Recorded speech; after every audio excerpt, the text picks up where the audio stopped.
So I'll quickly move and try and explain a little bit further about how ABM, what are the various steps which are involved in account based marketing. So I'll go one by one on these 6 steps. So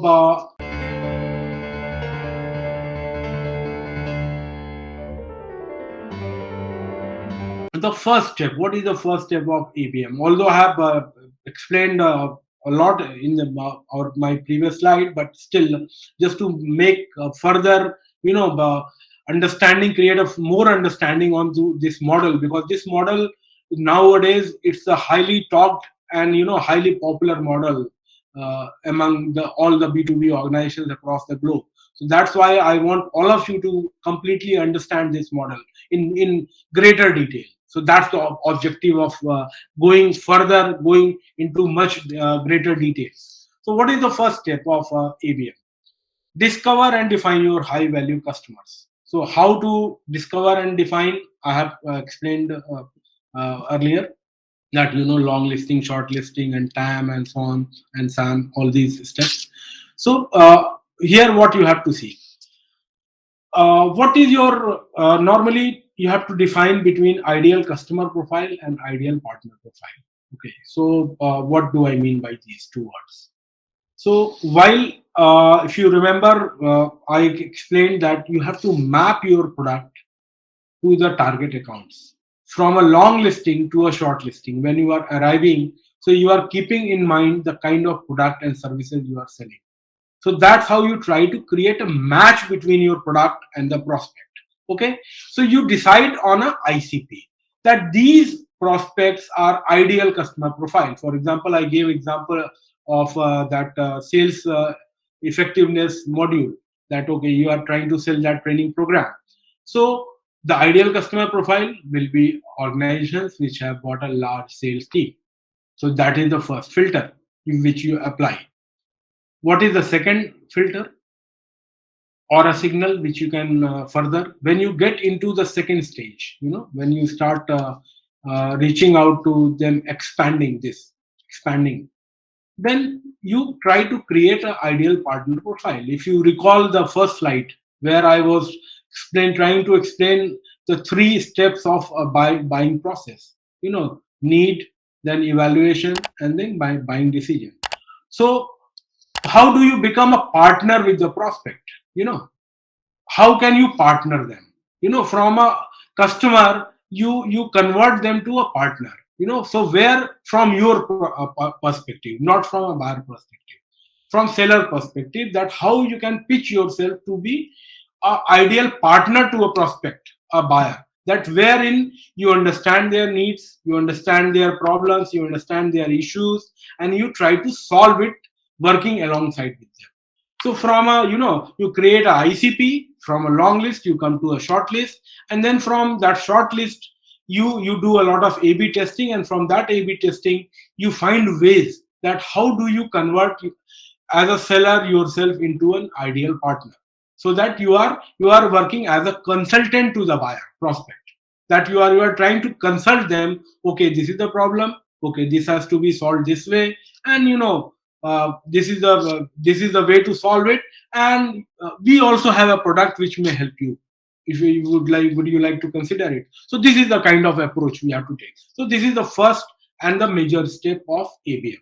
Now moving on to the second step, that okay, map accounts, identify key and reachable contacts. Okay, so after you have done shortlisting, you have tested your 10 accounts with various things, and you got an idea that how I can become a partner, how can I pitch my product so that I am perceived as a partner to the prospect, and I can help them into addressing their needs and solving their issues. So once you are done with that, then you have to expand to a larger base. If you remember, I gave example of 100 accounts, and then you first run a campaign on 10 accounts, and then after you create a process, then you move to all 100 accounts simultaneously. So in moving to those 100 accounts, you have to map the key reachable contacts of the balance accounts. So first, what is the first profile? Who is the end user? Who can sorry, give me a second.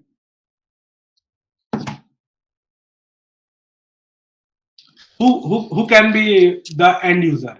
For example, here, if you are selling a sales effectiveness program, so who can be the end user beneficiary of your solution? So obviously, it will be the sales team.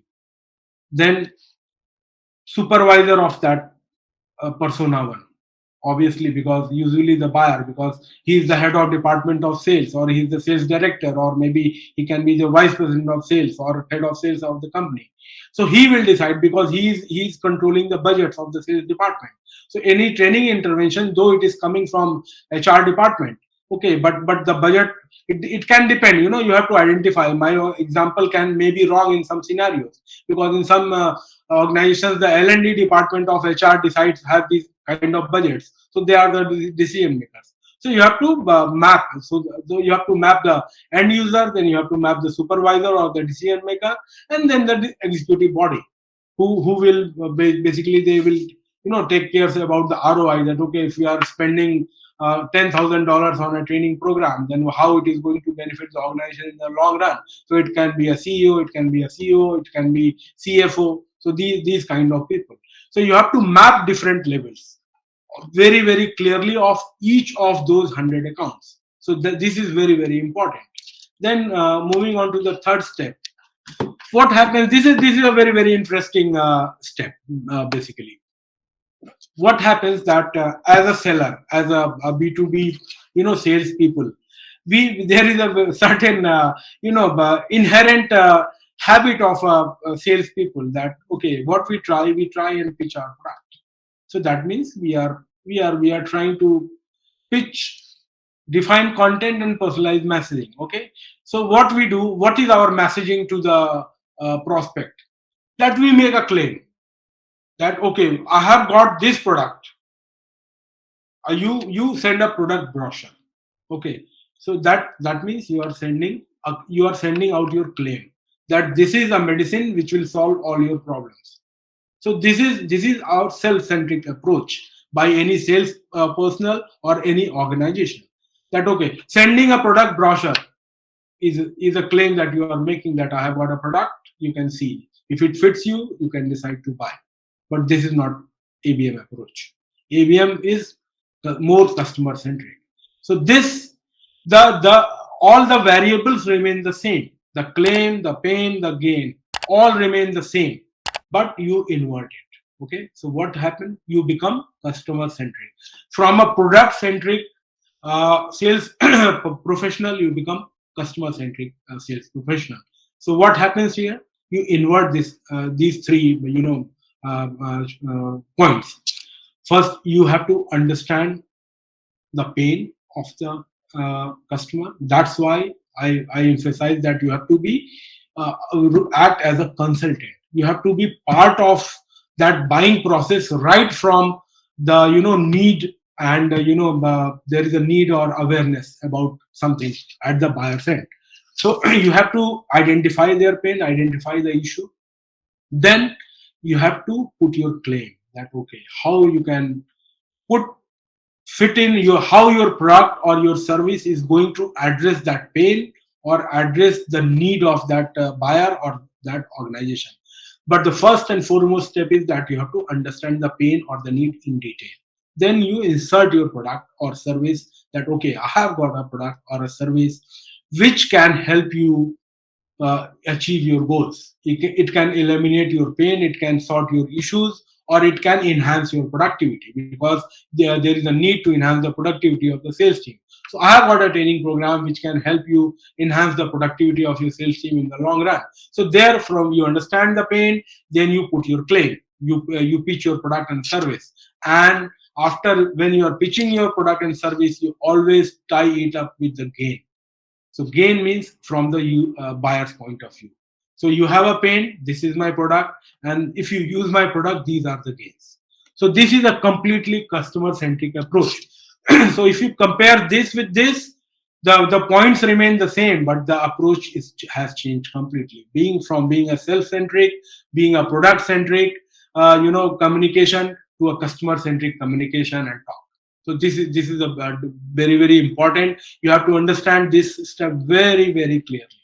Okay. Then after you have defined, so if how do you do this? So through in whatever way you approach the customer.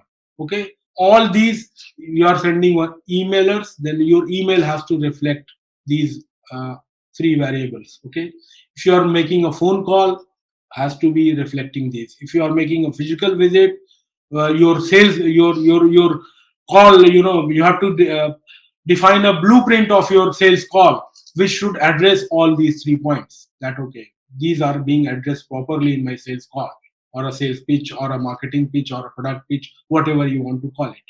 Then once you have decided on this, then you have to decide, okay, that how do we reach them? What is the most effective way of reaching them? You remember I told them that you are running a sample of 10 people out of 100 accounts. So there you fine tune all those things. That okay, what are the available channels? It can be email, what is, or through LinkedIn, or through phone calls. So you determine, you do a lot of AB efforts, and you determine the optimal channel to reach out to this 100 accounts which you have shortlisted from a large, maybe 1,000 TAM. You came down to 100 shortlisting. So you have to determine the optimal channels. Then once you have defined that okay, these are the channels, these are the 100 accounts, then you have to reach out to them.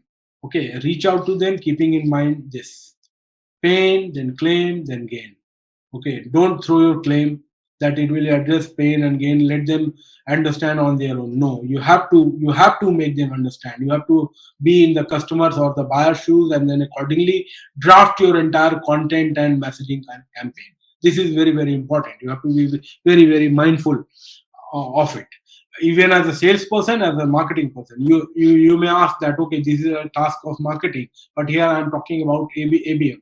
ABM is a combination of a sales and marketing efforts combined. So even if you are a B2B sales person, you are going to make a pitch, because as a B2B sales professional, we do a lot of cold calls.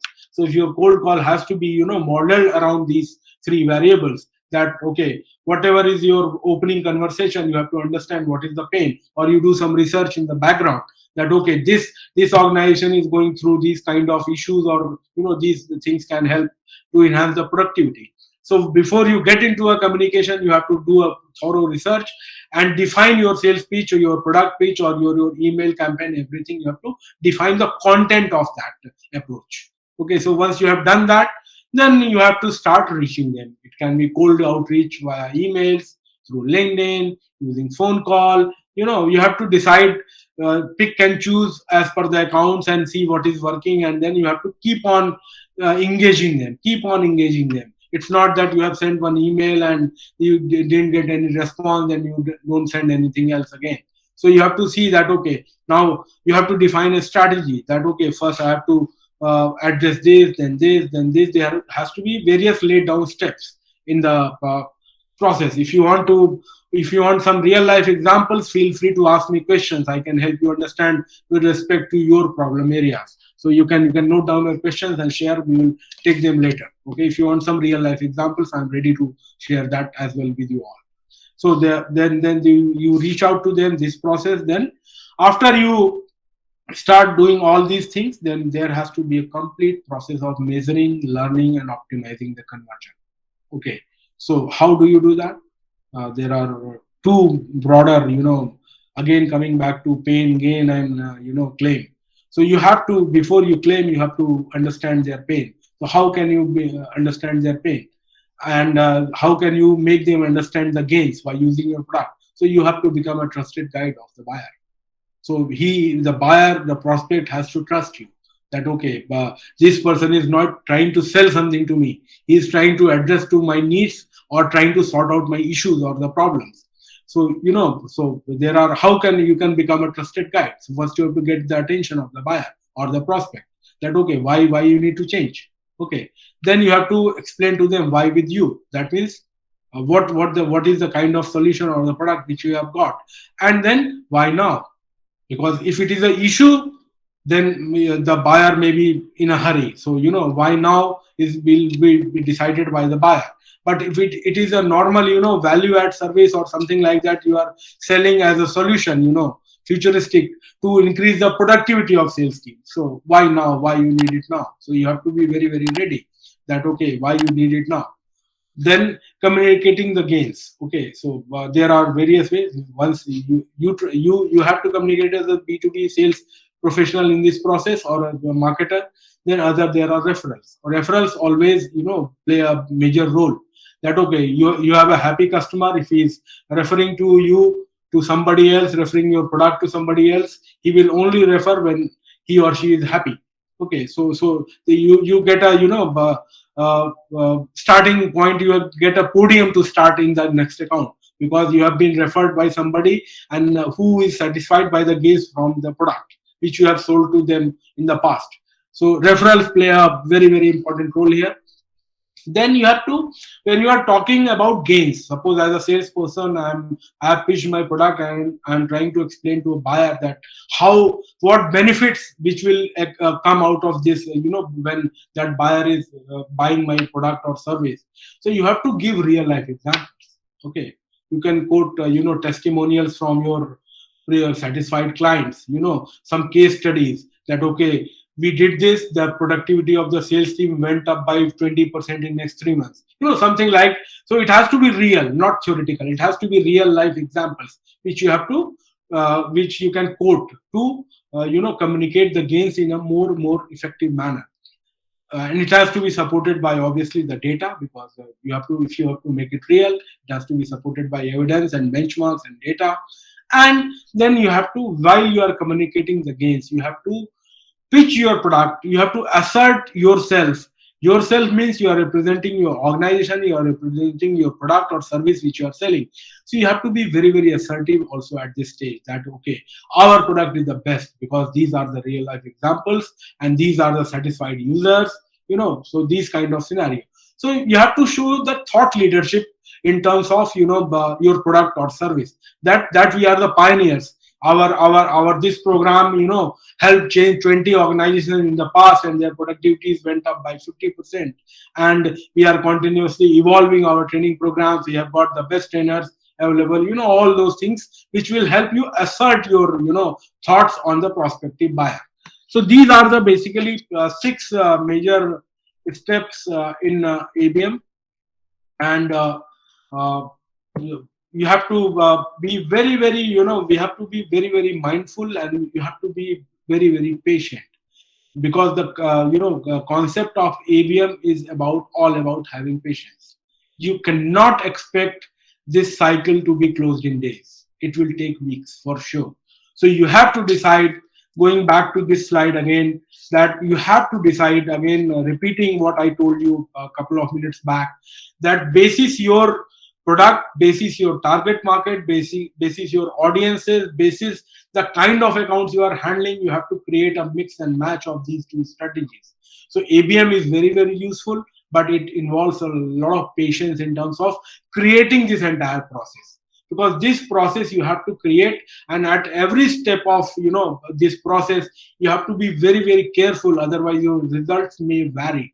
But believe me, this process is a little methodical, very very systematic, but the results, the kind of revenues which you can generate using this account based marketing approach are phenomenal. They are nowhere to be compared to an inbound approach. You can get 50 customers from using this approach. Okay, you get 5 from here, but the revenues which you generate from here will be 10 times of what you get from here. So again I am cautioning that you have to evaluate the kind of product, kind of services you are selling, the kind of market you are selling into, the profile of the prospects you are selling to. These are the large enterprises, these are the small enterprises or the medium sized enterprises. So you have to mix and match these two strategies, and this call can be taken on the specific product and the market scenario. But to take that call, you have to be aware about the steps and the processes and the pains and the gains of these two approaches. So my idea of equally focusing and explaining in detail of inbound as well was that, so that you understand the difference between these two approaches.